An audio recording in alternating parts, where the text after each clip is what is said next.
We want to dive into our relationship topic for the day, and we're going to be discussing intertribal relationships and marriages. And let me tell you, I have been waiting to do this topic for I think a year now, and I'm so excited to finally dive into it. I myself, I'm in a very intertribal marriage. My parents were in an intertribal marriage. My whole family basically is all intermarried. I don't think anybody has married anybody from the same place.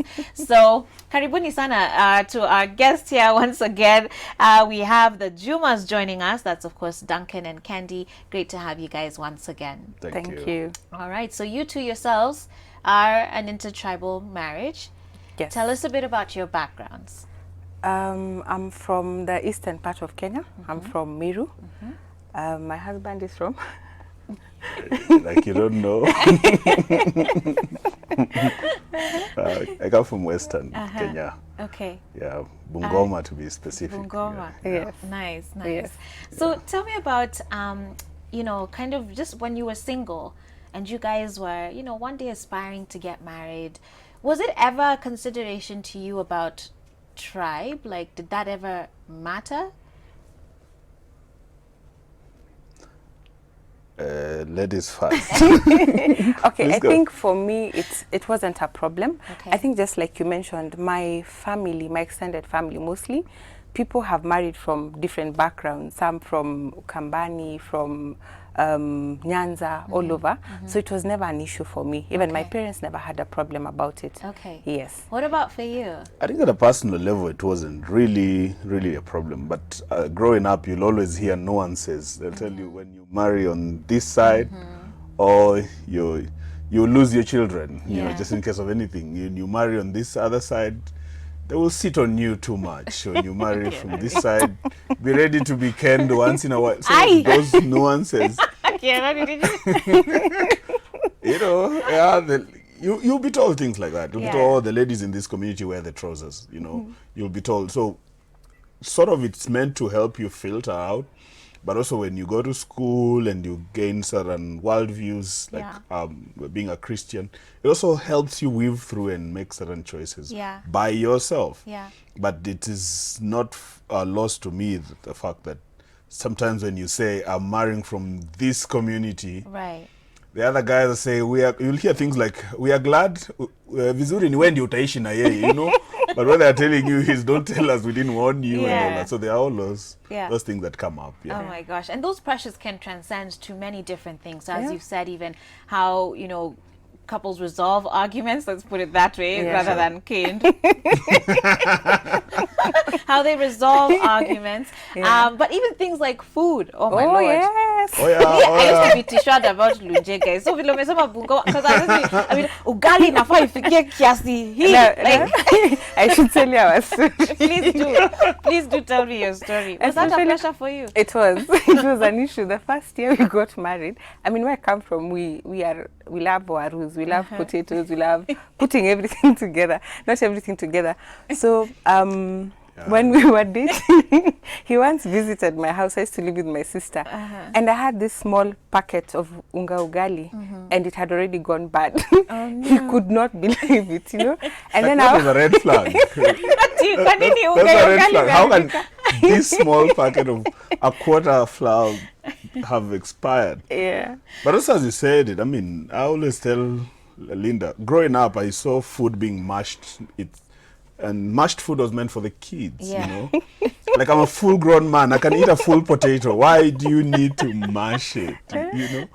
And even the way it is served, you know, you get everything on one plate. You're like, there's a good reason why we have so many plates. Each item should have its own identity. You know the way you eat meat and you feeling you're eating spinach? You're like, why did you mix it so much with spinach? So those are things that come up, you know. And then now learning to make ugali for me, like, you know, telling him, Yeah. at home we never used to eat ugali at all. Yeah. That's why unga would go bad. Yeah. And we are people who love mokimo like crazy. Mashed Yes, food. mashed food. So it's you'll either put beans, you'll put njahe. Yeah. He has a story about njahe. Oh, I think njahe, and I'm saying this on television, I hope I still have my neck on. Njahe was not meant to be human food. That thing cannot even hear spices. Like you put in pili pili of the highest form, you'll still feel it's. I'm told even pigs don't eat that thing. No, I'm just saying. I'm told like they taste awful. But again, now we're talking about intercultural marriage. Right. There's a level at which I have to come and watch her eat her njahe. If she gains peace, perhaps that peace will translate to my peace. Oh, so you don't eat it with her. You just watch her eat it. No, things have changed. We do a lot of ugali these days. Okay. Yes. Okay. And the brown and there's a ugali. good reason to that. Oh, there's a brown ugali. Yeah. There's a good reason to that. Yeah. You know, when you get married, you're in love. Yeah. She can't do wrong the first week. Like she's perfect. The first week. The first month, first year. Then you notice one day, oh, there's a lot of meat in githeri. You're like, this goat died in vain. How do you mix meat into githeri? Then you have to somehow come and negotiate for some rule and say, hey, lady, there's a good reason why the children of Israel were told to eat meat. Like it needs to have its own. Don't waste, you know. So you renegotiate. Duncan. But then there's a time, I think, she used to struggle making ugali. Yeah. And I told her, okay. Okay, me, I wouldn't like. That's a pressure. To It marry is. Western. It Wow. is. It But is. it's, you know, it's an attitude thing. Uh-huh. Ugali is so easy to fix. It's just that now the problem with there's so many ugalis in Kenya. There's one at the coast. Yes. There's one that has a lower meniscus, dances on the plate. Then there's one from Western which can be used as a rock and a weapon. Like, so I just will take time. You know, Okay. make sure they follow the procedure. The water Right. boils. You know, take your time. You know, don't rush. And that's a good lesson too. Yeah, You're right. Because at the end of the day, you're two very different people coming yeah. from completely different backgrounds. So you have to be gracious with each other in adapting to one another and forming your own culture. True. And I want us to talk a bit about that because I'm sure even, you know, at the wedding when you're planning these cultural things like watu wetu hawafanyi hivi, this is how we do things in our community, in our culture, but this is our daughter. Yeah. You know, so how did you guys even navigate? Now, fine, you've been dating, but then there came a point where you went to her parents and said, you know what, I want this young lady and I want to take her away and live with her. What was there ever any strife, you know, or anything like that? Did any uncles look at you kind of funny or suspect and question anything? And how did you sort of navigate that as you even planned the wedding and tried to incorporate both of your cultures? Well, I come from a lot of heritage that is not purely Luhya, so to say. So I met guys in high school who changed that identity, went to the university, that also changed. In fact, a lot of the Luhya I learned in campus. Okay. There was a small tribal cocoon where the language of transaction was purely Luhya. And you either adapt, and so you want to know what is happening because they'll tell you things. So because of that, a lot of what I learned about my culture, I learned it through TV. Interesting. So unpacking it to her, you know, there's one thing about you going to marry her, but then you also realize that drunk uncle in your home is like the one who defines the culture in that space. So unpacking that needed time.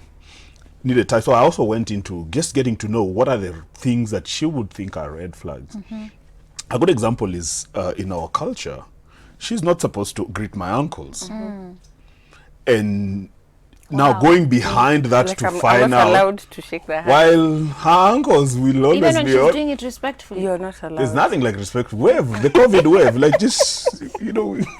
Now, in fact, the very first days, I didn't know who was an uncle, so you have to wait for him. This is uncle, should I greet, should I not, you know? And it was so hard, but the good thing is now he would brief me, you know, like later, before we went for our negotiations, Yeah. you're not allowed to greet your uncles, you know, like sort of protecting me so that you don't become a problem or an issue, you know. But it was such a struggle for me because I'm as guys, sure. we greet, we talk, we Right, hug, you know. right. Now for him, when I see his uncles from far, I'll just wave, you know. Wow. And those prompts are important. Yeah. Very. Because, like, one of the things I told her, we can sit with you and talk story, but when we are home in the village, different. we can't sit with you. It's the norm there is different. If we can sit with you, but then my aunties will lay you around the corner and hit you and, you know, punish you. We can discuss about the case, but you'll have been hit. You'll have been beaten. So the thing is, how do I protect you? I prompt you up front and tell you, hey, their expectation is utafunga leso, be with them in the kitchen. And sometimes it's just that in those contexts, they see life differently. Right. So you That's can, what they know. Yeah, that's Yeah. what they know. So while we can have our own microcosm of our own culture in Nairobi or in our house, we have spaces in which other people see the world differently from their worldview could be different. Yeah. And for me, part of my journey is to prompt her and say, hey, Uncle so-and-so is the spokesperson. His word is final. If you don't agree with him, at least pretend that you do. Just smile and Buy nod. peace, buy peace, you know. Yes, uncle. Yes. So You don't wise. stand up and say the constitution, a third. I'm like, no. Especially for us strong women. Yeah. I mean, I we eat- let me tell you, that is when we eat humble pie, Yeah. because it's just like in the inside you're boiling. You're like, This is wrong. This is wrong. Very interesting. But Yeah. you know what, guys, I want to hear from you guys as well. Let me know on 111 444 111. What are your experiences as far as intertribal relationships and marriages as well? If you are in one, I'd really love to hear from you. You can let me know. And I think we're going to take a break right now. Or do I have a few minutes? All right, so you can send in your feedback to 111 444 111. So just before I take that break then, I want to talk about then, I like how, Duncan, you've said, yes, it's important to develop your own culture, but there are certain spaces where you will just have to adapt, right? So even when it comes to things like language, I don't know, do your families pressure one another about, you know, do you now speak Luhya? Do you speak Meru? The good thing with, I mean, home, Bungoma, they use a lot of Swahili and English. But now for him, it's a direct opposite. At home, we use a lot of Meru. He's learned quite a lot. No, by immersion, you know, like they will ignore you, literally. In fact, I've been in meetings where my wife says, hey, let's use Kiswahili. Juma is here. Then immediately she finishes that sentence, that instruction with Kimeru. I'm like, how? So I've learned to... But you know, usually tell him it's so hard to speak to my parents or my grandma in English or Swahili. Yeah. You know, so that's why we end up switching to... But just that's not all, because I've not met two Meru well-educated people speaking in English or Kiswahili. Like there's just a problem that we need to focus our BBI conversations. We do. I've not. Aya, BBI umepewa focus. Like there's something wrong in that quote. Like Oh Lord. for us, I think my mom is a teacher, and in her world, she needed to throw us as far as possible from emblems of looking mediocre and all that. And so because of that, she never instructed us in mother tongue. My mother speaks to my younger brothers in mother tongue. She's never spoken to me once. Okay. And because of that, because she wanted us to know good English, speak, you know, good Swahili and all that. So our language of transaction is different. But again, with language comes its own level of understanding. The question then is, I've told my wife the day I'll not hear her say Kimeru within 3 hours, like I'll give her the whole of my king, like she has 90%, I'll give her 100%. Because every 1 hour she has to, and sometimes I used to ask myself, what worldview will my children have? Like there's something. They'll be fine. But then this is the world, you know, the way the Bible be says, fine. and the two shall become one. Really trying to assure you, she's like, they'll be fine. The They'll be fine. The Bible says the two shall become one. Yes. What they didn't tell me is that looks like we are becoming her, you know. And so language becomes, I mean, so in my house I speak a lot of Kiswahili and English Yeah. with a lot of Kimeru all over my walls. So, yeah. So, you know, intertribal relationships, as you'd mentioned, it's not just the families. Yeah. You touched on your friends as well, you know, and how there are these nuances that we have, you know, in our society today. Did you have any sort of experiences with that? Did you ever have to sort of, have your friends, let me ask, have ever said anything that kind of just makes you be like, what? What did you just say? Well, okay, I'm talking too much. You need to be quipping me. One of the things at a personal level I decided is slow. So you know the way you live and cleave, like move slightly away, with the understanding that I heavily needed to protect her as much as possible. So one of the things we've done is, if the fire is coming from my side of the family, I am the one to deal with it. If the fire is coming from her side, so you'll not see me. But times and again, I've emceed weddings where you see maybe one member is coming from this community. When their music is playing, their side of the family is the one dance. They immediately they just switch to the other one. The other side sits, and you're like, how will we achieve peace? Like you know. So there are times you sit places and you hear people say insensitive things, or you're in places where someone is talking about this community, and you know your wife is from that community. And you're like, can I fight? Is it a good time to say something? Like they're really good people, you know. Because at the end of it, even if it is cross-cultural, already, let me put it this way, cross-cultural relationships add just a little more baggage into what you'll need to deal with, baggage that your lenses may not have been aware of. Think of it this way, they say a lot of times Luhyas have a lot of culture, you know, how, you know, you'll hear things, kunyoa mtoto, you know, things that I heard them from TV myself, like kunyoa mtoto, you know, naming of children, you know, those are, but then you realize, well, this could be truth, but I didn't know. So the need for you to also go into the other world and just discover. From her family, her side of the family, so to say, they have culture, but it's very subtle. They are not as loud as we are. You know, Luhyas can do anything, even on the road. You know, we'll tell them we carry the trophy for taking tea. The truth of the matter is, their community takes more tea than the Luhyas. Because it's cold. You know, but they don't sing about it. The only thing, I think, the only trophy Lunches should be having is that the trophy to take hot tea, that is ours. But the quantity of tea, it actually it's theirs, you know. Okay. So people can become insensitive. And sometimes you have people also picking these cues from parents, and then you run with something you have no basis about, and then you become insensitive yourself because it came from a trusted party. And this is where we tell people to just mind your own business if you're not educated about something. And as you're saying, there are stereotypes. You really don't know about people until you get to interact with them. Absolutely. And we're going to touch on a few more of those when we get back from this break. 111-444-111 is the SMS line. I'd absolutely love to hear from you guys. So some of what I'm interested in about, you could hear Kendi over here already trying to really assure Duncan that their kids are going to be just fine. I'm curious to know, you know, how you guys are thinking of sort of bringing in and incorporating culture with your children. You know, so we're going to have that conversation as well. 111-444-111. Hey, 111-444-111 once again is the SMS line, and we'll be back after this.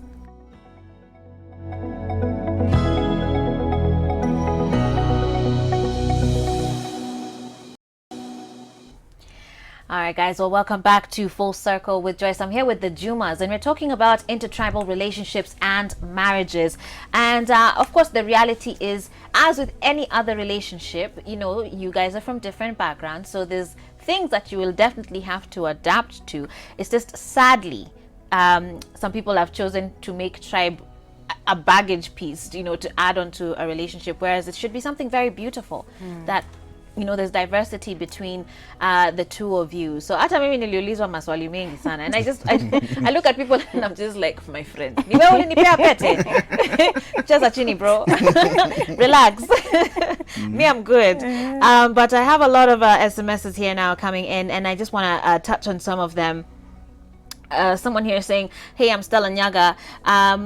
Not to plan, but I wouldn't marry someone from my tribe. I love diversity. It's beautiful, if I may say so. And you get to learn more. And they say you guys are a beautiful couple. Thank you for that. Someone here says cross-cultural marriages are the best unions. Literally, the best is picked from the two cultures. Duncan and Linda are an example of what Kenya could and should become. Absolutely. That's Mark Chetambe from Kitale. Hey, and at least, you know, you're gonna support. Someone here says, I like this kind of marriage. We should not deny anyone from loving or getting into relationships with other tribes. With that shall create, you know, even a peaceful environment around the world. And that's Anthony Mambo from Kitui Mutumo. Someone here says, hey, switch, my name is Washington. I'm from the Luo tribe. I got married to a Kalenjin, and it's the best experience I've ever had. Initially, I married my tribe, but it did not work out. when I got married to a Kalenjin, it was actually the best. Actually, it's more fun because you get to learn from your partner's culture, and the kids speak only Swahili and English. Great points there, and indeed, interesting that they've actually had the experience of both. You know, tried it with someone from their own tribe, and it did not work out. So to all of those people who keep saying, "Oh, you have to marry in your tribe," your person's tribe and last name is not what's going to keep your marriage together. It's just not. Marriage has so many other diverse challenges, and it's really about the person that you're marrying. It doesn't matter what skin tone they are, or what languages they speak, or what their last name is. It's the biggest question you should be concerned about is this a good person, and do they hold the same values that I do? And maybe you guys can touch on just focusing on the right things when you're choosing a life partner. I think for me, when it comes to marriage, do we have similar values? We are both Christians, so for me that was the first thing I was looking for. 2, does he respect me as a person? Does he value me as Kendi? And then also, I mean, I know I can be a tough person. Like Juma has allowed me to be myself in our marriage. He never, if I want to go to school, he's okay, he's open to that, you know. And then the small things, like, is he willing to be sorry, you know, is he willing to be that person, and above all, a friend, because I think that's what sustains a marriage. If he's not my friend, I don't think we'd be here today, because you'll go through a lot of challenges. The tribal thing will not help you when you're going through your challenge in marriage, you know. During your low moments, it's the friend that he is to me that has kept our marriage going, not these other things that people normally talk about. Those are some of the things for me that I was looking out for. That's from my end. That's the description of Kukaliwo. But again, they say, are you choosing peace or are you choosing to be right? You know, there are arguments there. I say, I think as a man, you need to choose your battles, you know, pretty much. So you're looking for a woman who will support your dream, you know, because one of the things is, because of the empowerment of women and all that, men are finding themselves in very murky waters, in corners where, for example, initially it was known that the man is the provider of the home, you know, so your role is bring it on the table. Then statistics show that after the first 25 years, then either the woman is the one now actually in charge, because she's building a relationship with the kids. So they have a whole collabo in a corner, and you're the one now playing. So you have to actually build a nexus with your wife and friendship, so that even when the power dynamics change, you're still in charge. You're still benefiting from your sweat and tears in that sense. And one having worldviews that agree would give you a better chance, whether it is intercultural marriage or it's just that when you marry across culture, what I would call baggage, but it's not baggage in the wrong way. It's just that there's an extra lens you need when you're looking at things. You have to factor in, you know, things that you may not have known in that sense. For instance, I joked about the meal structure. And the truth is, I eat the meals. You know, I've been subjected to many moments where I have to interact with njahe on my plate and eat peacefully. I mean, what is it? You won't die just because you won't die. And sometimes there are meals you enjoy. You actually realize, what? Maybe I should say this on TV again. One of the things I had a problem with is their meal structure. You know, like they you should break it down. I used to be pained where you first of all eat the mokimos, the all that. They also insist on making pilau and pot, you know, and then there's some level of porridge in between. Which is very interesting porridge. We will not talk about it on TV. My in-laws will kill me. Then towards the tail end, they bring goat meat. I'm like, this. I've also not understood that part, you know, from my, because I'm like, mtakula kavu. This should have been a real here in the final, no, I've come to understand that that's like, it's like dessert. Yes. Why would the goat meat be dessert? Does it even make sense? Like, there are things you should also be able to say, hey, the reason I came into this community so that I can enlighten you. But that would be very hard. Add value. But see, that for him is like, why don't we just have the meat and like something else? You know, but for us, that's like, you've eaten everything else, have some meat and some soup. That's the way we eat njugu in our home. Like, that's when you're waiting for the real meal. Exactly. Sasa ni ndizi ndio inakuja. Wanakula hivyo nyama. I'm like, this goat died in vain. There's no way you'll be. But now I've adjusted. You know, because in the beginning I used to eat and then I'd be too full, and I was like, that was meat. A story of his life. Oh my God! Now I've adjusted. So, you know. Oh, me too. When they're serving that mokimo type of pilau, a name of a pilau, I'm like, no, I'm good. I know how this game goes, and that's a learning curve that you need to take. Absolutely. You know. Absolutely. Yeah, and then It's I think also something we say is there's no culture that's superior. Even if you guys eat your meat and ugali, it doesn't mean that you guys are doing okay or you're better than us guys. Yeah. It's just how you guys do your thing. Yeah, or that and this is how we do it. Way. Yes, and we're very okay. We're very happy with our order of meals. You know, we're very fine with that. Absolutely. Yeah. But that should not prevent us from advising. Like adults should be allowed also to eat a full potato without mashing it. Ladies and gentlemen, I present to you Duncan Juma, food consultant on the structure of meals. Tutapea watu business card. Tutapanga website. Number to my number. But I want to point to one of the questions that someone there had asked, which was about, you know, children. And, you know, when you have children, you know, have you guys thought about how you're going to raise them? Is there a specific culture? Even things, especially when it comes to naming. Because you touched on that one earlier, right? Like, who gets whose name?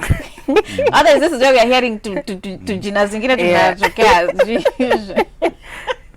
I've heard those stories where someone says, lazima tuzae baba. Na aunties. There's a name in their community where they call it Ntagus. I used to wonder what everyone is Ntagu. I'm like, what means namesake? Yeah. Okay. Apparently there's a way naming happens where you keep naming each other. There's a way. Yeah. So like the first son is named after so and so. The dad's side. Apparently also my community has a way of naming. I've not invested in knowing because I feel I have largely in my worldview, I believe that what you name you have control over. Yeah.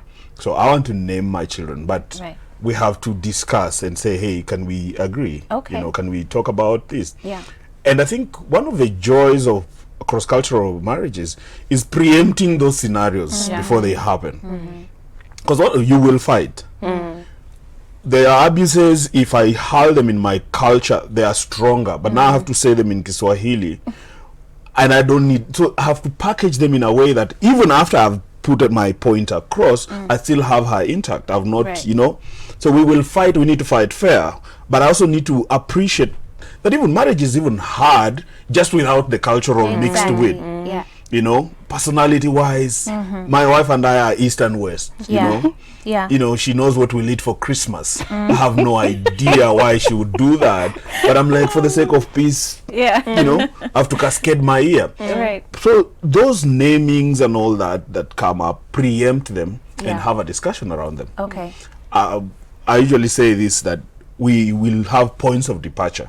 And I usually beg my wife, I just say, for the sake of peace, when we have reached that corner, let my will be done. Because it's just something I inherited. There's something I just need to give a press conference to my fellow men that I'm still in charge. And if she can help me